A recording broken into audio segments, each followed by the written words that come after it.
welcome to Rediscovered, my new vintage story Let's Play. You were here right at the very beginning.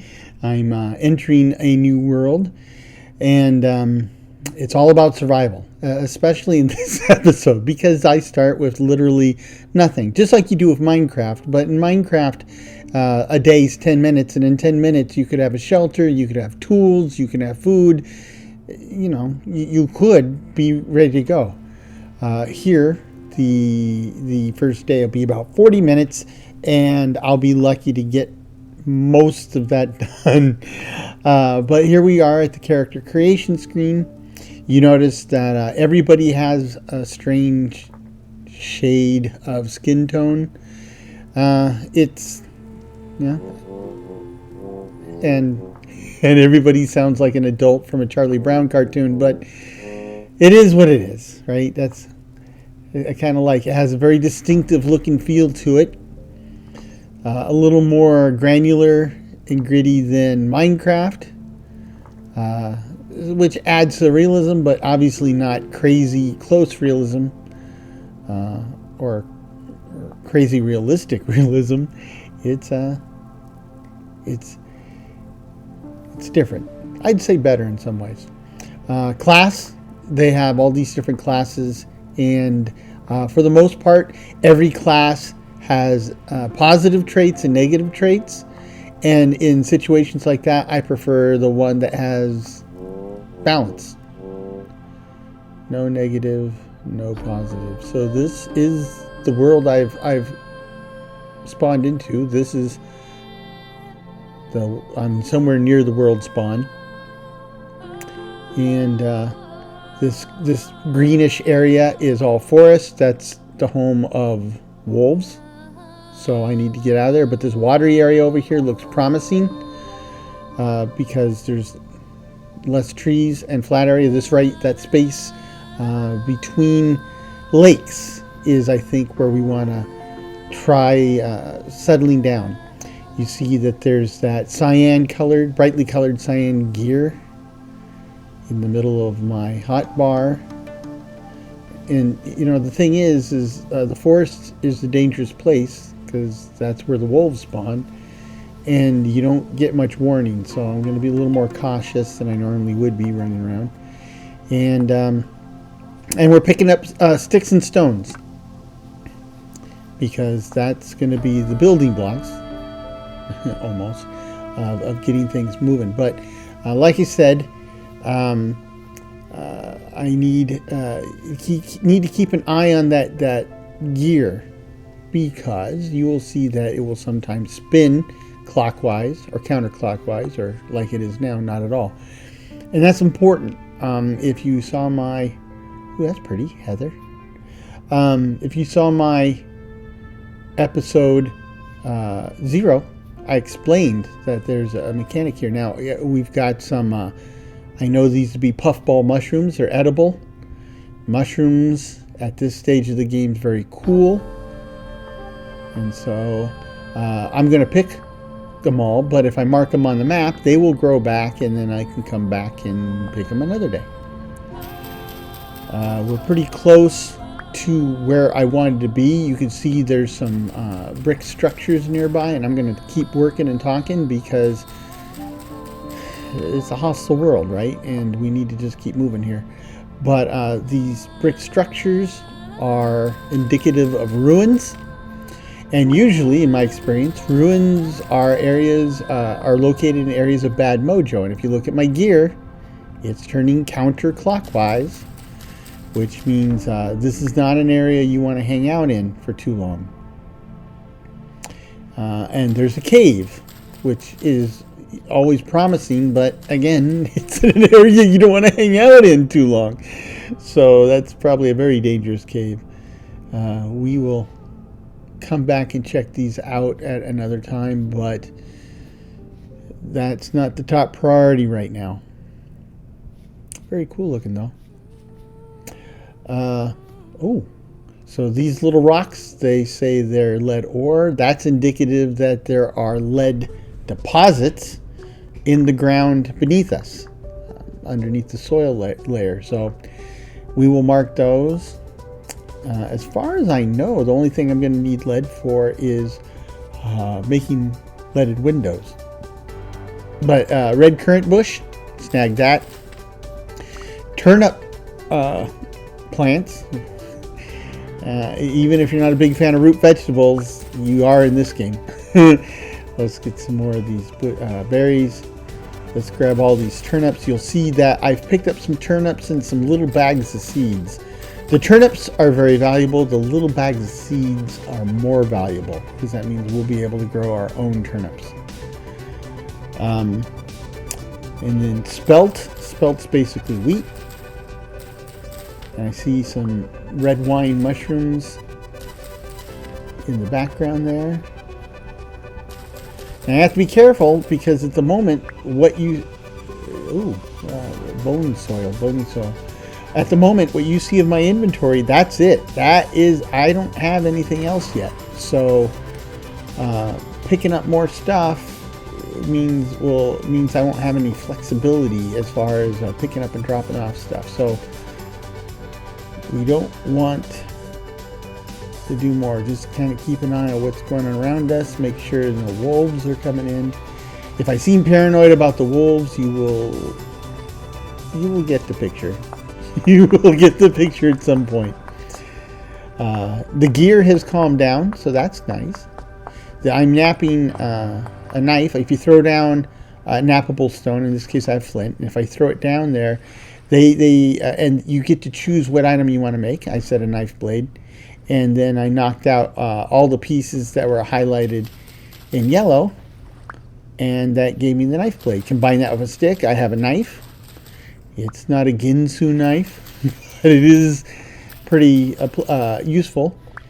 And I'm using it to cut these cattails. Now, these cattails are extremely valuable at this time of the game because I'm going to use them to expand my inventory. And if you look down at my inventory bar down in the lower right corner, you can see there's 4 basket icons. And those are essentially your inventory. Everything else is your hotbar, but those 4 basket icons are your inventory. And so you need to make containers that go into those inventory slots, and that gives you your inventory. These cattails, or reeds, if we have papyrus, I think it's papyrus, you could use those as well. And with 10 of them, I could craft a basket, see? And so there you go, I have 2 baskets. Now you can see 2 baskets got me 6 inventory slots, so these are not high capacity, not by any stretch of imagination, but that's 6 more inventory slots I had than I had a minute ago. So yeah, this is good stuff. You can see I'm using a knife to cut them because otherwise you would destroy the plant. And part of the survival game, part of the thing I love about the survival game is, in addition to the survival element, you're trying to harvest stuff, but there's also this knowledge that you need to sustainably harvest this stuff, right? Because if you just go nuking everything or blowing it away or using it up, some of the stuff doesn't come back. So in a lot of ways, this is more in tune with my indigenous ancestors, right? Being more harmonious with the world and living in a sustainable way. So now I've got 12 inventory slots plus my hotbar. So that's what we want. Now you see my gears spinning backwards again, so this is an area of bad mojo, but double ooh. So here's a bunch of turnips. And when you harvest stuff, if you use a knife, the harvesting goes faster, and I think your yield is a little better. I mean, I haven't found anything to prove that, but I think so. This dark brown stuff is peat. We will go ahead and make sure I don't get eaten, then mark this in the map, because peat's good stuff. It's a valuable source of fuel. I mean, there's plenty of wood and we can burn that, but peat burns hotter and longer, and that'll be important in some of the stuff we want to do later. But if we get up here and we can look around, so this is the valley I originally thought I would want to live in, and this is a lake a big lake. And ooh, and there's, what's this? This is rye. Okay, rye's good. So we'll go ahead and grab the rye seeds, mark it on the map. We'll get the rye seeds later. We are crunched for time. More stones, flint. These other stones that you see, the white ones, they are limestone stones. And apparently this sand is limestone sand, which tells me that the underlying rock, and as you can see in the hills around us, it's predominantly limestone. Limestone isn't always white, but in this game it is. So lots of underwater plants. I don't think that you can use these for anything except for decoration. Here we are, nice little island. And if you look, my wheel is turning clockwise. So this is an area of good mojo. And I'm in the middle of a lake, which improves my ability to defend myself. I'm on the edge of a non-fort. Hey, get out of here. You little thief. Get out of here. There's plenty of reeds in this lake. There's plenty of wood nearby. It's far enough out of the forest to be fairly safe from wolves. I think this, and that wheel's spinning strong clockwise, so I think this is a good place maybe to build certainly a camp. I mean, if we can expand this island, this might be the place to build a permanent or semi-permanent base. So that's certainly the plan. Certainly is to camp here.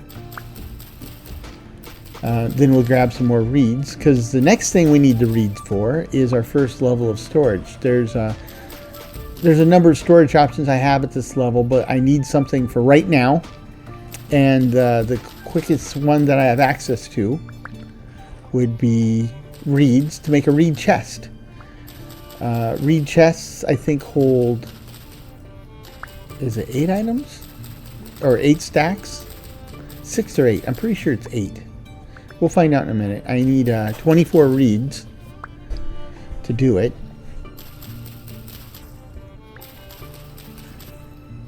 That is 24. So then let's go ahead and make the reed basket. Real simple.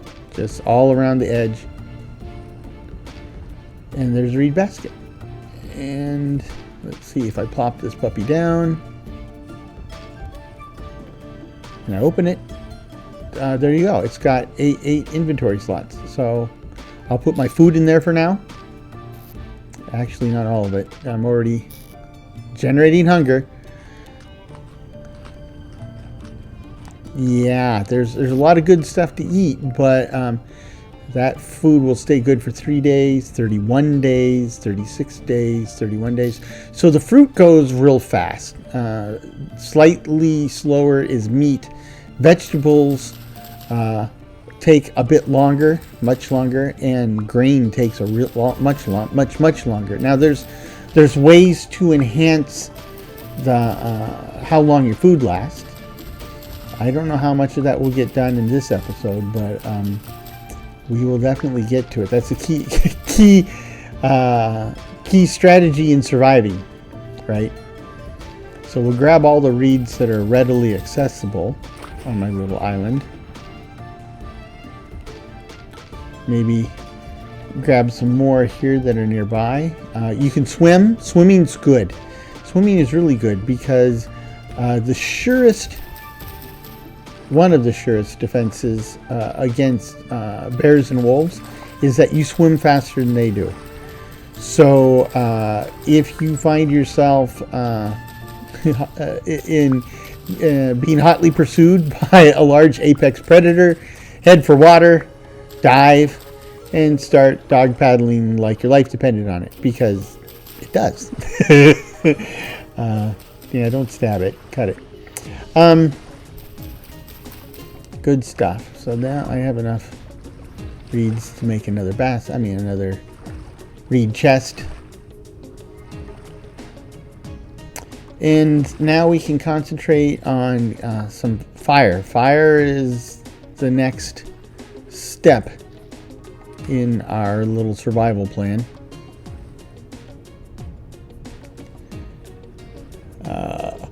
Now, just like oh no, I need a knife. Even before fire, let's gather enough grass to make a straw bedroll, basically. This grass grows incredibly fast. I mean, if you have a lawn and if you think the grass at your house grows crazy fast, you ain't seen nothing yet. So to make the bedroll, we take the grass. It takes 8 apparently stacks of dried grass to make a hay bale, and then you take 3 hay bales and you make your straw bedroll. And the bedroll is important because it lets you sleep up to 7.5 hours. There is no sleep mechanic here that forces you to sleep, and there's no in-game benefit to sleeping. If you don't sleep, then there's no phantoms or anything that will spawn. But on the other hand, sleeping helps pass the night quickly, so it's not a bad thing, right? Just like people in real life, if you're in a survival type situation, you need to run around and do stuff by daylight while you got it. So nighttime is when you sleep, because you can't do much otherwise. Now I'm using the same napping mechanic to make an axe head. You're going to need the axe to cut down the tree. And while I'm at it, I'm going to nap out some spearheads. Since I have enough pieces, the spearheads is probably going to be the single most important factor to keeping me alive, or preventing a death by hostile mob. For the early game like this right now, a spear is probably your best friend. You can throw them and they do a lot more damage. Of course, when you throw it, it's now not with you. that kind of lowers the value a bit, but they do have a cool mechanic. You throw a spear and then that's obviously out of your inventory, but then the next thing that pops into that same slot in your inventory is another spear. So you can keep throwing them until you run out. Then you're in trouble. Now, cutting down trees is different than Minecraft. There's a mechanic, right? So you've got the part that's the same as Minecraft is you have branches that can give you things like seeds and sticks, and we want those. But you've also got the trunk, which will give you wood. Where it differs from Minecraft is that in Minecraft, you kill the wood and then the leaves will slowly disappear, giving you whatever secrets they held, the sticks and seeds. Unless you have a mod that makes them all go away fast. Here, it's a little different, because if you chop down the tree without harvesting the leaves, you get almost none of the output from the leaves. Almost none. So you're missing out on all those sticks and seeds. And what's more too is your axe is going to take a durability hit that's equal to what it would have been if you knocked out all those leaves and logs with your axe. So that's going to kill your axe really fast. And at this stage of the game, I mean, you're talking, I have a handful of pieces of flint, and each one of those is a potential tool. I need to make these count. So the best practice, unless you are sitting on literally mountains of seeds and sticks, is that you want to climb up into a tree and knock down all the branches. And what this does is this, you don't have to use an axe for it. You can just use your hand or whatever's in hand, and preferably something that doesn't have durability. But you can knock out all these blocks of leaves, And now they will generate a bunch of sticks and seeds. You want the seeds because we definitely want to replant and regrow trees. We want the sticks because they're useful for a whole bunch of crafting things, including and most importantly tools. Plus, you can throw them in a fire pit and use them as firewood once you already establish your fire pit. So this is all good stuff. I mean, you really always want to go this route. And now that we've got all the leaves moved away from that one block, that one log block, we can harvest the one log block with the axe, and we just get the one log block, and it minimizes how much durability we use on the axe, which is cool, right? So this is why I'm approaching it like I am. This is why I suggest you do the same. Maximize your supplies. But this is not intuitive, right? Because, I mean, I don't know. I mean, when I see guys cutting trees in real life, I guess sometimes they do cut down all the branches. I mean, if the tree's like right by a house or something, yeah, they'll cut down all the branches and then they'll go up into the tree and they'll cut from the top to the bottom, right? But if they're not in somebody's yard or neighborhood, then they just, go whack the bottom of the tree, the whole thing falls, and then they start going to town on it. So anyway, this is the method to my madness, in case you were wondering. You are free to do whatever you feel like, but like I said, this is a survival-based game, so there's certainly room for experimentation. I think there's a lot less room for experimentation on the first day, but you're certainly free to experiment, but then you're not necessarily free from the consequences of the choices you made. So, just looking at the date, it's May 1st. It's May 1st, but the months are only 9 days long, right? So when we get to May 9th, that's the last day of the month. You can change that in the game settings. You can make it like 30 days, but then all the game mechanics adjust accordingly. And that could be problematic for you. So the game's balanced to play at the default settings, unless you're going to go with mods or you like the weirdness, stick with that.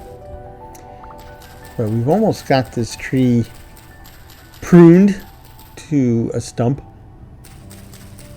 And there you go. Now we can use our axe, and we're only going to have to pay a durability cost for all the logs, right? None of the leaves and stuff. Also, you notice that when I set up the ladder, up until now, sticks were at a premium. They're not at a premium anymore, but when they were at a premium, I used sticks to make the ladder bits, and since I had very few ladder bits, I only put a ladder bit on every other block. And you can get away with that. Also, again, if you come from the Minecraft context, when you're on a ladder, you're on a ladder, right? You're not going up, you're not going down, so you don't have to worry about like trying to hold yourself suspended or any of that type of jazz. In fact, that's pretty welcome, right? Sometimes it's a pain in the butt because you want to go down and you're stuck on the ladder, but for every time that you run into that situation, there's about 10 or 20 times that you're thankful that it's not like Minecraft. Now, I could make a shovel, but for now I'm just going to go the slow way, and I'm mining soil. Now if you see at the top, it says it's low fertility soil. Soil comes in different flavors, so to speak. I don't think you want to do a taste test, but there's definitely not all soils created equal. This low fertility soil is pretty much what it says, low fertility soil. You can use this for farming, but it's not going to get you much, or not very fast. Then there's the medium fertility soil, which I'm fortunate because there seems to be a good amount of it here on the island. That stuff's better. And there is a high fertility soil, but it's very rare. I've only seen it once.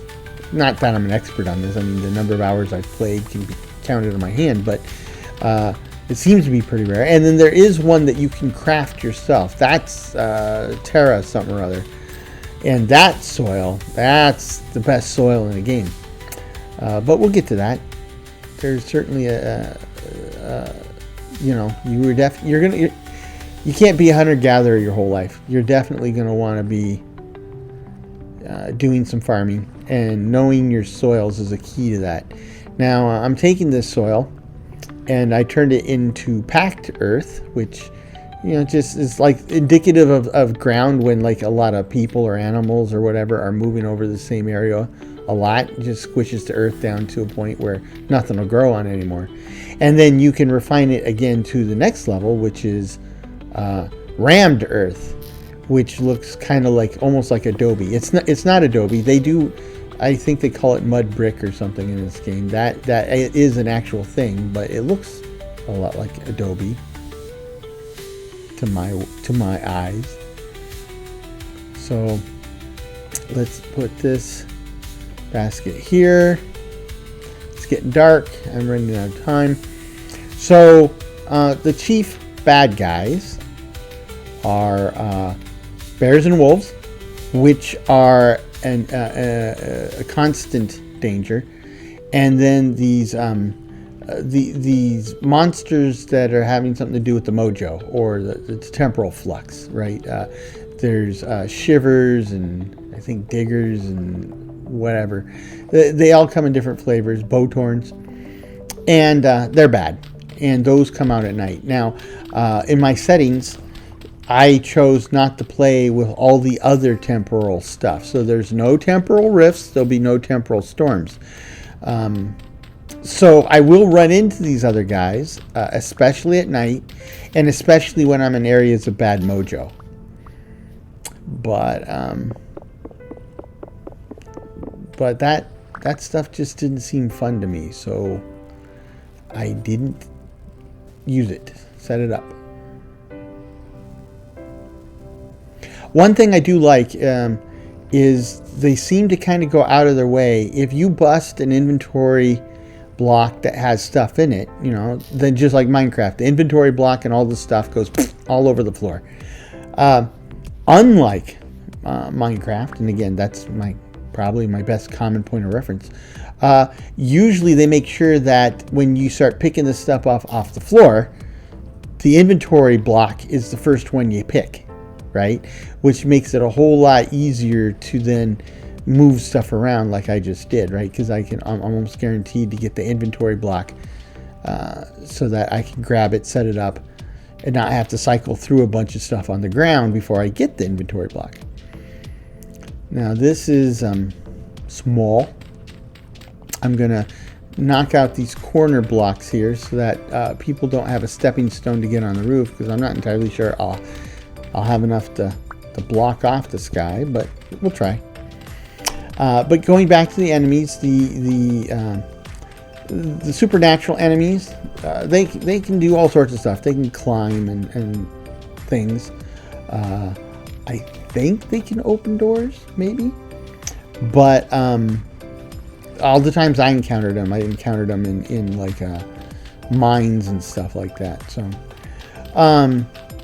but bears and wolves, they can't open doors. They can't climb ladders, but they can certainly climb, right? So wolves can climb up to 3 blocks high, and bears can climb up to 4.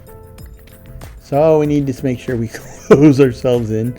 I don't think any bear or wolf is going to come at us tonight. I'm more worried about those supernatural guys. But we're kind of boxed in now.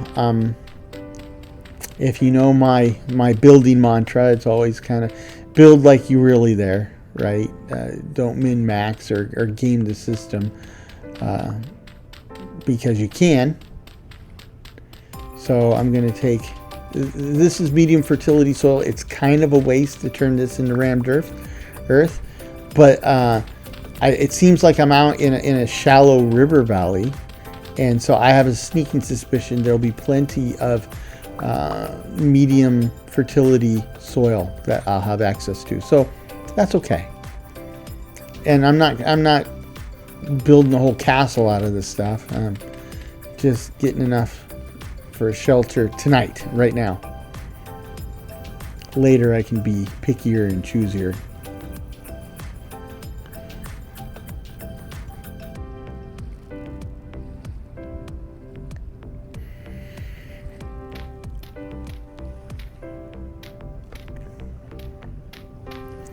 Okay. That's it. So I got some grass growing in here. Like I said, grass grows crazy fast, even in the dark. Now it's time to make a fire pit. So we take the grass, we plop it down, and it's a fire pit in construction. You add firewood. There's lots of stuff you can use in a fire pit to burn, but to start a fire pit, you have to have firewood.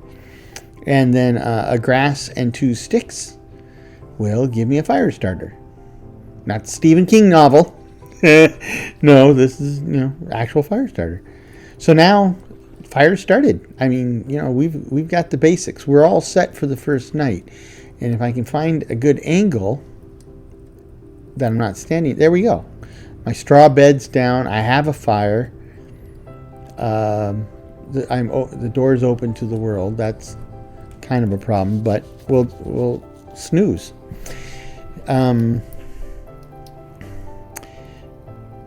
Now, in this time of year, at this latitude, the days start fairly early. So I'm watching the clock here as I'm sleeping. You can do that. And here it is. It's almost 6 in the morning. And if you look outside, sun's up. The day's a-wasting. And it's actually a beautiful morning. Bit of a wind. Some snowflakes on the air. Or something on the air. Dust. I think it's too warm for snowflakes. But I think this will be my fortress of solitude. And it looks like I could build to the south. And a little bit to the west. Maybe to the north too. But the east, I don't want to build too much because that's close to land, right? I don't want if I build too close to land, I kind of negate the advantage of being on an island. Oh, missed that one last night. But I think this is a fantastic starting position. I don't think I could have designed a better starting position. So, the next step is dirt.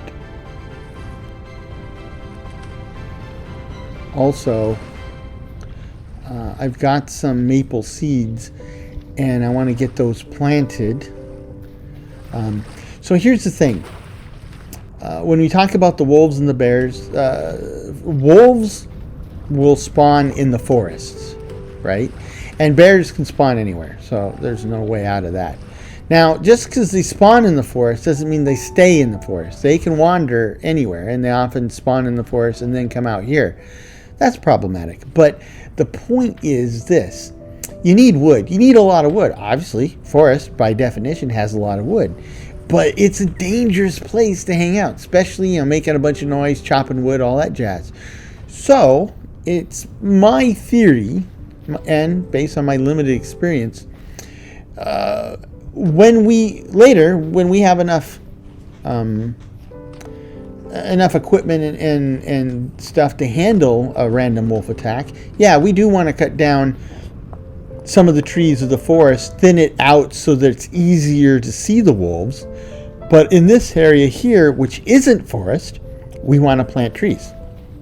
And that will eventually be our main source of wood because the wolves won't spawn here. You're not absolutely safe, cutting down trees out here, but you are much, much safer cutting down trees out here than you would be in the actual forest. So that's the goal. And trees take a while to grow, so you'll want to plant them sooner rather than later. Now, I'm napping again, and I'm not taking a nap. I'm napping a rock. There are other rocks you can nap besides flint. I don't know what they are. I should probably figure that out. But, I mean, everywhere I've ever been so far has been flint. So, there you go. And no, I'm not in Michigan. So, we've got these trees planted. And now I'm going to grab some soil. And there's plenty of low fertility soil. I don't mind making stuff out of this. And with the shovel, I dig much, much faster than I would be otherwise. Of course, it's a flint shovel. It doesn't last long at all. But for our purposes, this is great. And I'm already at a net gain for flint. I mean, here we are. I mean, this is a fairly hardcore survival game. So I'm counting the flint. That's like the gas gauge in my car, right? That's important how much flint I have. So this is beautiful. River lowlands, right? Lots of pools, water. This would probably be a good place to find things like some of my grasses and vegetables, because they'll be easy to spot for one.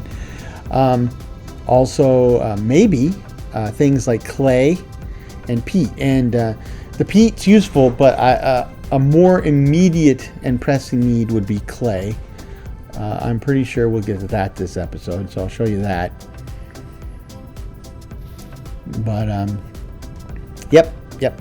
And speaking of crops, so here's one right here. What is this? This is spelt, so it's more wheat. We'll mark it. I don't need it right this second. We will need it soon, because this is a survival game, right? We've got seasons. This is May 1st, so this is we're pretty firmly in the middle of spring. Looks very spring-like, and to quote everybody in Game of Thrones, winter's coming. So you will definitely want to prepare for winter. So this looks like a source of medium fertility soil. Very nice. Whoa! And there we go. Clay, red clay. They have red clay, they have blue clay, and they have fire clay. Red clay and blue clay are surprisingly red and blue. Fire clay is kind of a tannish color, and the reason that distinction is important is there's certain things you can only make out of fire clay. So if you find fire clay, I don't recommend that you start making bowls and jars and stuff with it. You want to save that. If you don't find fire clay, you will eventually need it, and you can make it from red and blue clay, which is a very future episode. But for now, just be aware that I'm thrilled. I'm thrilled, right? In Minecraft, on your second day, some people are like, look, I got gold, I got diamonds, I have redstone, and they're pretty thrilled. For me, it's a vintage story. It's like, I got clay. Yeah, baby. You have a totally different bar for what excites you.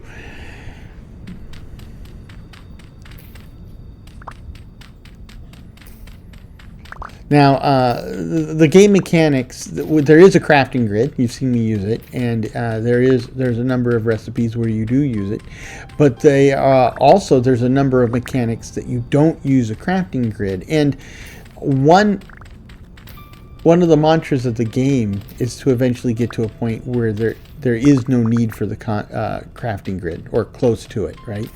And that means that all the crafting and such is based off of how you would really do it.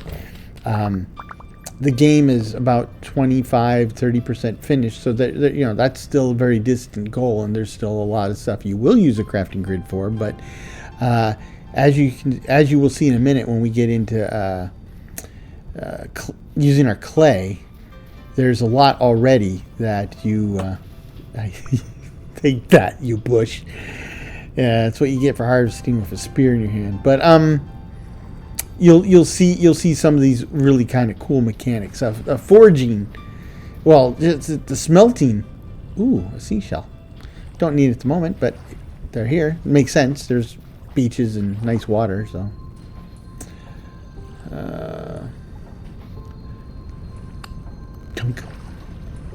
That's protein, baby. That's protein. Come to Papa. So your food falls into different categories. If you were a little kid and you remember, I don't have any inventory space. Okay, I can get grass anywhere. If you were a little kid and remember your food pyramid, right? Ooh, we want the bone. So I got to give up something. So the fire starter goes. I'll talk about bones in a minute. But if you remember your food pyramid, there's a food groups, and you need to eat a balance of those food groups. Same thing applies here, right? So here you are not going to make an infinite supply of baked potatoes and live your entire life on baked potatoes, as cool as that sounds. Here your food is broken up into categories. So there's the protein, which is basically your meats, grains, vegetable, fruit, and dairy. And all of those are important. If you eat a wide variety of foods, it actually results in more hit points. So you do want to eat a wide variety of foods and not concentrate on any one too much, right? But we'll get to that. We'll get to that. So now that we've our fire pit's burned out now, but now that we created it and lit it, it's a thing now. It's a block in the world, and I don't have to use firewood anymore. I can put any combustible in there, light that puppy, and it goes. Now, firewood's among the more plentiful and better burning fuels, so yeah, you might want to stick with that. Making a knife here. And here's the thing. Now I use a knife, but instead of a stick, I'm going to use a bone as a handle, and this makes a better knife. This it has higher durability. I think it's the same damage, but it has higher durability, so that makes it more useful. The other tool you can do that with would be a axe. If you make an axe head and use a bone handle on it, it too will have higher durability. So I built a fire starter. I got sticks in here.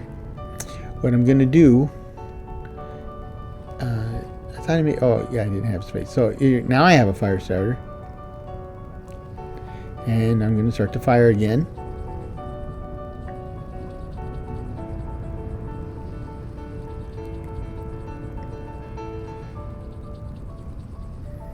And starting a fire this way obviously can take a long time. It's random. Sometimes you're lucky. It's like turning on a match, and other times it's a career move.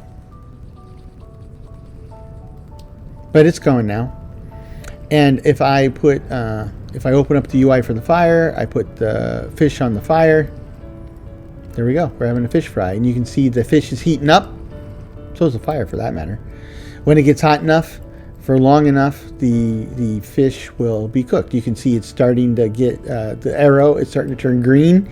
It's filling up. When it gets to the end, I'll have cooked fish.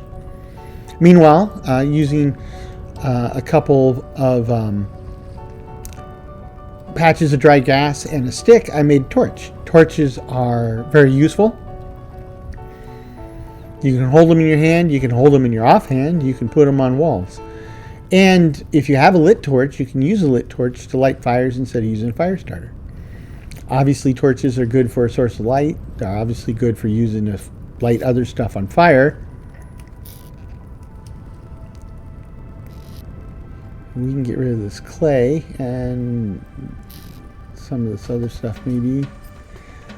We'll keep the dirt because I think it's time to set up our field. So we have room to expand on the south shore here, and so I'm going to build a hoe, and we're going to till our first fields. Just a warning, I'm going to use this medium fertility soil because that's going to be some good stuff. And I'm doing this by the water because I don't have any way to move water, right? I don't have any way to make a bucket. So farming on the shore like this will give me access to the water and basically irrigate my crops for me.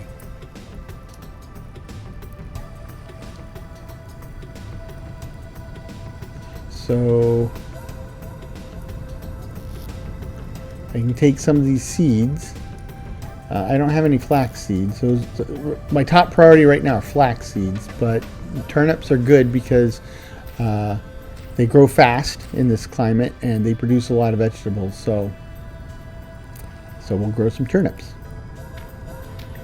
And what I'm doing here is I'm going to build out into the lake, and I'm going to grab some of this medium fertility dirt.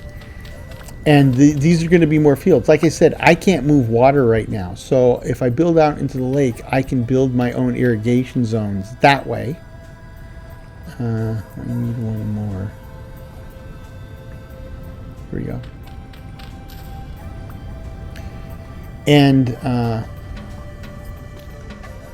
the agriculture here, it's closer to real life than Minecraft, right? Because there are nutrients in the soil, and those nutrients are important depending on what you're trying to grow. Like in this case, I'm growing the turnips. They rely on nitrogen, so it depends. The nitrogen content in the soil is going to be important. There's also potassium, and I don't remember what the other chemical is that we're after. So it's P, K, and N. So potassium is potassium. Nitrogen, what's K? I really don't remember. Anyway, so they're up and running, and with them irrigated like that's the best I can do for agriculture right now. It's actually pretty good. The only way I can make it better is to either find some material I could use as fertilizer, and they have a slow release fertilizers. They're not fancy chemicals. They're saltpeter, bone meal, and I think compost is the third one.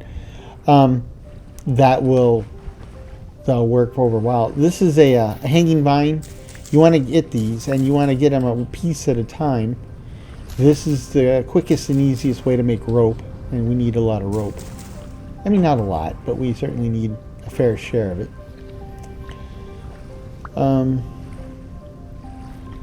Yeah, and so with tracking the nutrients in the soil, so if you remember your basic science in school, when a plant grows, it grabs those nutrients from the soil, leaving the soil with less of that nutrient. And that means if you keep trying to grow the same thing in the same soil over and over, you're going to have increasingly bad results, right? So that's why they have a thing called crop rotation, or leaving your fields fallow. And the way those work is the soil will naturally recover on its own if you leave it alone for a season or so, right? So if you look at farmers, they don't grow, well, it depends. They may grow stuff in a field for 2 or 3 seasons, and then they leave the field empty for like a year, right? And that's leaving it fallow. That's what that's called. And then that basically restores a lot of the nutrients and stuff in the soil. Sometimes, though, farmers grow multiple crops, and the different crops have different nutrient needs. And just like they have different nutrient needs, they produce different nutrients that go back into the soil. So this is where crop rotation goes in, right? So some crops, while they take out, say, nitrogen, maybe they put back potassium. I'm not enough of a farmer to tell you which is which, but now in this game, that doesn't happen. The plants won't put nutrients back in the soil, but since the nutrients will naturally return to the soil, if I put these turnips in and they soak up all the nitrogen, well, obviously that soil will be pretty nitrogen poor afterwards. But if I grow something in that uses the potassium, it's not sucking up the nitrogen anymore. So while we're growing something that is sucking up the potassium, the nitrogen is recovering. And then, in the next season, maybe it's recovered enough that I can put the turnips back again, or maybe I can put in another one, use a different nutrient. So it starts to become, there's a science behind it, there's a strategy behind it, it's a welcome game mechanic, right? Unlike Minecraft, again, another Minecraft reference, you can go dancing on your fields after you plant them, right? You're not going to trample your crops. So that's good, because I often wind up bouncing around in my fields for whatever reason. So, good stuff. The biomes are realistically situated and based. So I think by default it tries to put you kind of like in the middle of the temperate zone of the northern hemisphere, but if you go south, I will hit an equatorial zone. It'll be warm. It could be deserty, it could be jungly, and there will be deserty and jungly plants and animals that will react accordingly. If I go north from here, I will hit a polar zone, and in a survival game, polar zone's just generally not a place you want to spend much time. Right? I mean, if you want to be there, it could say that you were there. There's no t-shirt vendor, no souvenir vendor, but otherwise you have bragging rights, I guess. But good luck. But on the other hand, they have different plants and animals, and that might be worthwhile. But unlike Minecraft, where you can grab something from any biome and grow it in any biome, this doesn't work here, because these plants and animals are based off of actual plants and animals that live in specific zones because they have specific temperature and climatic needs. Same thing here. So I'm basically cutting down a maple tree. I'm going to get a bunch of maple seeds. If I go down to the equatorial jungle and I start planting maple seeds, not going to get a lot of maple trees. Likewise, if I'm sure they have some type of jungle tree. If I grab those jungle seeds and come up here and plant them, they're going to die in the first fall, if not in the winter. So yeah, that's an interesting and realistic mechanic that I appreciate. I mean, in a lot of ways, I think what appeals to a lot of people is that so Minecraft was revolutionary in just the concept, right? And then as the game expanded and grew in popularity and complexity, it still had a focus on simplicity, right? Where this is interesting is there's a lot more complexity here, and the complexity has clear and logical rules that are, for the most part, based in the stuff you might have learned in science class, right? So it's not like you got to learn some crazy, rule, like it's not like you're trying to live in the Harry Potter world and you've lived your whole life as a Muggle. Now you got to learn how the magicking world works. No, this is the real world. You live in the real world a lot, and almost anything you would have learned in the real world would be somewhat applicable here. So there you go. This is. And that appeals to people. Plus, you earn everything, right? In Minecraft, you're knocking down trees with your bare hands in the first 30 seconds of the game. Wood is cheap. Wood is very, very cheap. I mean, the saplings you get on that first day, you could plant and have available to you the second day. Oops. My inventory is full again. I'm going to have to do a little treasure triage.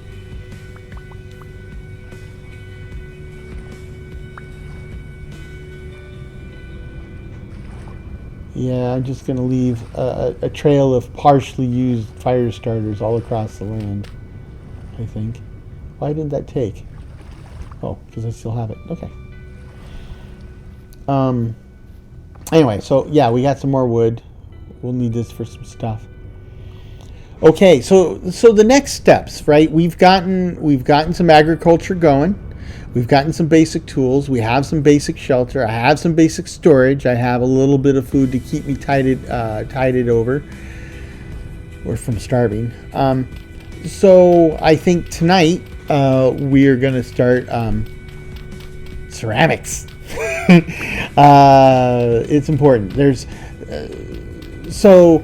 One of the most important, let me tell you the big four. I'm going to go after the big four tonight for a couple different reasons. One, they're immediately useful for what's going on. Two, I can fit all of them into a pit kiln, and I'll show you what a pit kiln is tonight. And three, I have enough clay to do it, right? So we'll do it. But the big four. The first one, the most important of those four, would be a cooking pot, right? So I have foods that I can eat raw, and I get a certain amount of benefit from it. If I cook those foods, if they're cookable, then I can get a little more benefit from it. But if I cook those foods in a cooking pot, I will get radically more benefit from it. And so a little bit of food goes a whole lot further. And, raw food goes bad quickly, cooked food goes bad less quickly, and food cooked in a cooking pot goes bad even less quickly. So there are a number of advantages to having a cooking pot. And there's some other stuff you can do with the cooking pot that aren't food related, but that's later.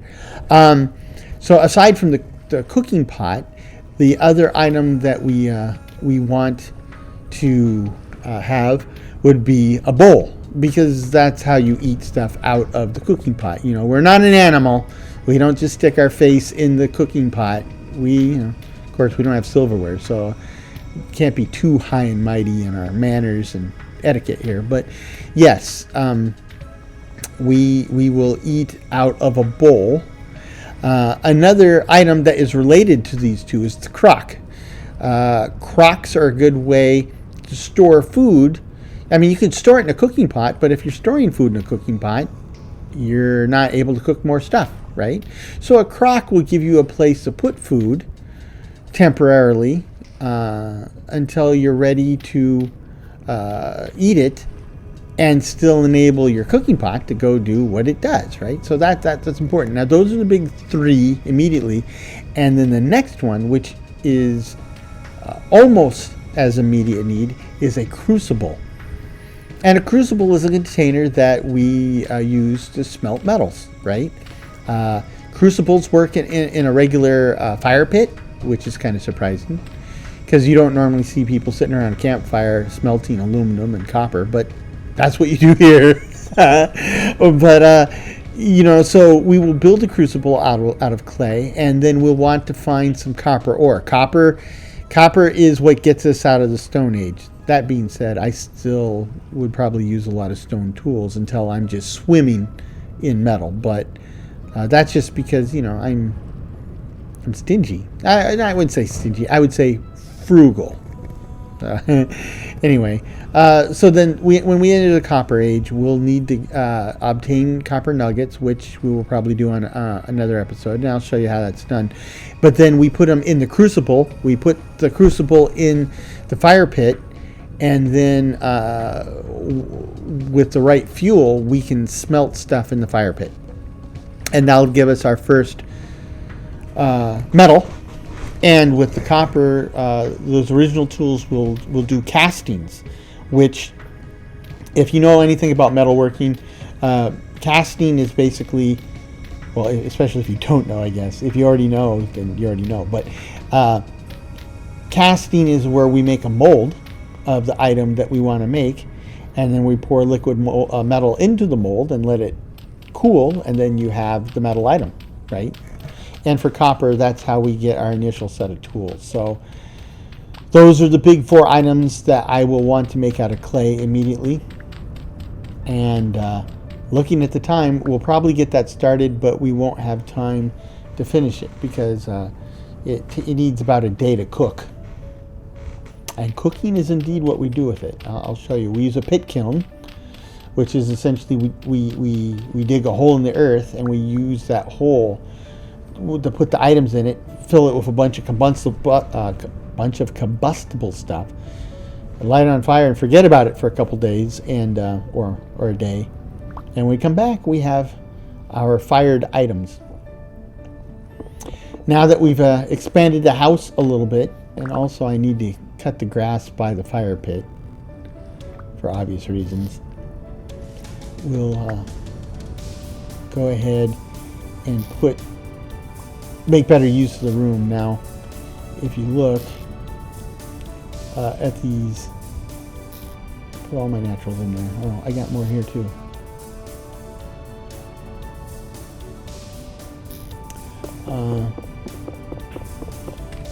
I'm going to show you something here in a second. I'll just move everything away from the fire pit.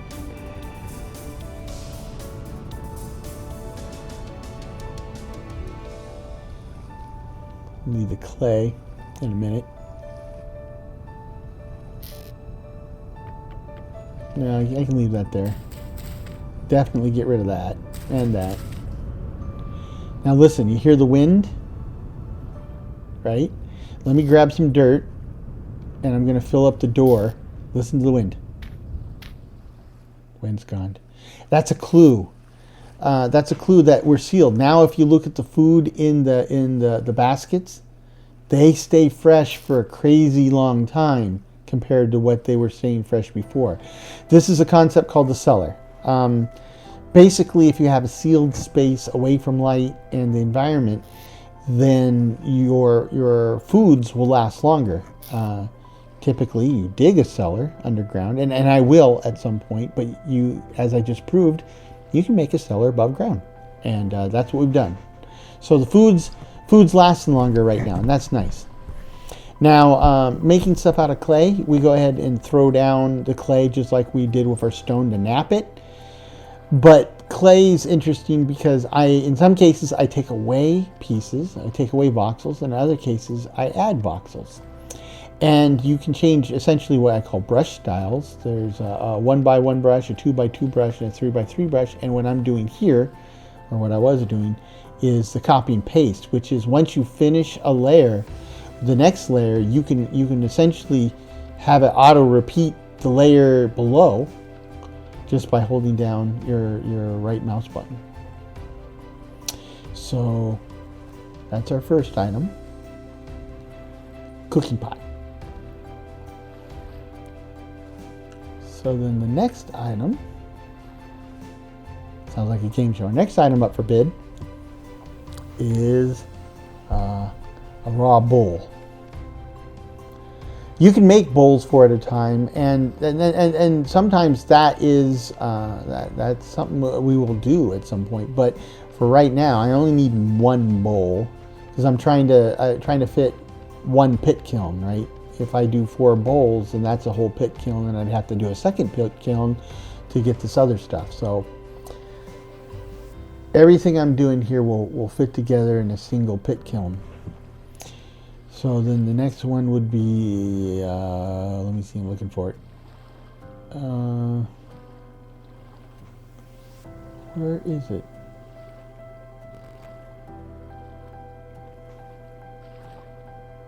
Am I blind?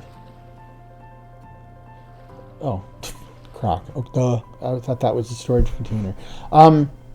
So this is the crock, and I moved to a 3x3 brush, and you can see I can work much faster with that. But then I'll need finer detail, so I switch back to a 1x1. And then the next level should be the same as this one, so then I go to the cut and paste. Well, I could go to cut and paste. I already had that one. Now I'll go to cut and paste like this. You can go cut and paste here, but I got to fill in the rest of it. And then the lid. Dink.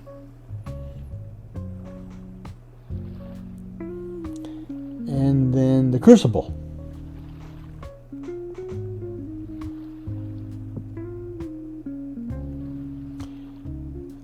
And you can do multiple crucibles as well. There's a number of different things that we will use a mold to make. One of the more important ones, I mean, there's all not all, there's many of the different tool heads, like hammers and pickaxes and stuff. But one of the ones you saw was an anvil mold. And as we work our way to more advanced metalworking, we're going to be forging stuff. That's where you take an iron ingot or any type of ingot, and you fire it up in a forge, and then you put it on an anvil and you beat the snot out of it until it's the shape you need. We will be doing that, but you need an anvil, right? And so that's why we got to build an anvil mode. Anvil mold. So let's go ahead and sleep. Strangely enough, for a survival game, I'm able to call up this character screen, and it tells me the outside temperature. I don't have a thermometer or anything, but somehow I get this interesting and exact scientific measurement. I'm not complaining. you can live and die by that measurement. And when I say live and die, I really mean live and die, especially in the winter.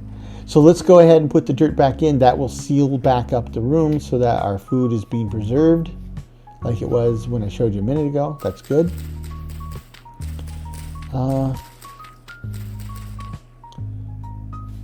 Trying to figure out where I want to put the pit kiln.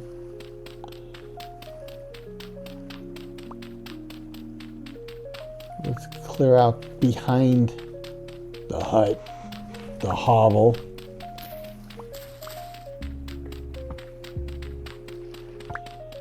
And I'm going to use all this soil. I must say though, I am doing better in this episode, in this first hour, than I expected I would be. There's a considerable amount of luck. You know, the location I found was very lucky, and I didn't run into any wolves or bears, but no wolves, so that was also very lucky. So I mean, I don't think I could have scripted this any better myself. So, yay for me.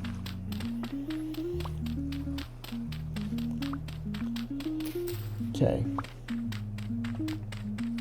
So now I got a bunch of soil, and you can see stuff's growing, right? You see growth speed, 88% of growth speed. That's pretty good, right? You could till the soil completely away from water, but your crops will grow slower. They may not grow at all, but they can be watered by the rain, and so that is a potential way to do it. Not the way I'd recommend it. Not if you want to eat in the winter, but okay. So the pit kiln's built. The items are in it. I just need to grab some grass. I need 8. Looks like I already mowed a lot of this stuff.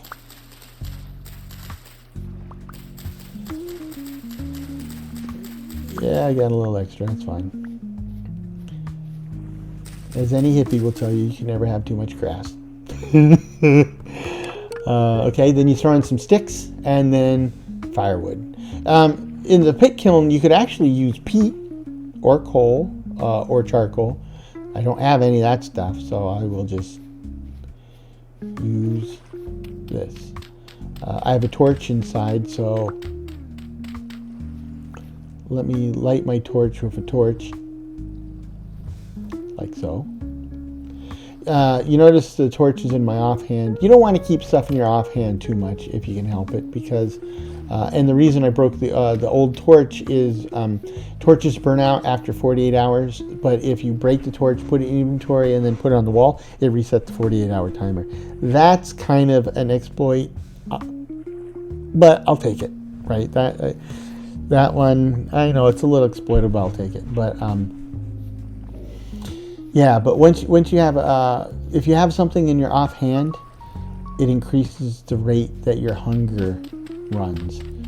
And believe you me, in this game, you don't want to be, there's going to be times you need to burn the calories for whatever reason, but if you don't have to burn the calories, don't. Save your energy. Again, that is a survival tactic, important one. As anybody who survived an Andes plane crash will tell you. That's another thing you can do. You can store stuff on the ground. So I just placed my firewood on the ground, and I can stack it that way. But if I try to put a stone on the ground, it just sits on the ground like I found it. So you can't stack your stones that way. I'm desperately in need of food. This is my Gauntlet Wizard needs food badly moment. I'm grabbing the fruit and eating that because it goes bad the fastest. Plus I have a sweet tooth, but that really the vegetables will last considerably longer with care. So you got to be strategic about what you eat, but having stuff go bad isn't a bad thing either. It's how we make compost. You don't want to. So there's some stuff you will want to let go bad, but you don't want to go out of your way to make it bad, right? So, I was thinking about what to do next, but I think, it's kind of like time, and like I said, I've actually had a fantastic streak of luck. So we are actually ahead of schedule as far as what I had planned. So I think that will be it for this episode. So I want to thank you for joining me on my maiden voyage here, and I want to say that I hope you join me on the next one. I think you'll find it interesting. If you found this even remotely interesting, it just gets better from here. So please do come back, see how the next episode turns out. And in the meanwhile, I hope this finds you and yours in good health, good spirits, and perhaps a touch of good fortune. Cheers.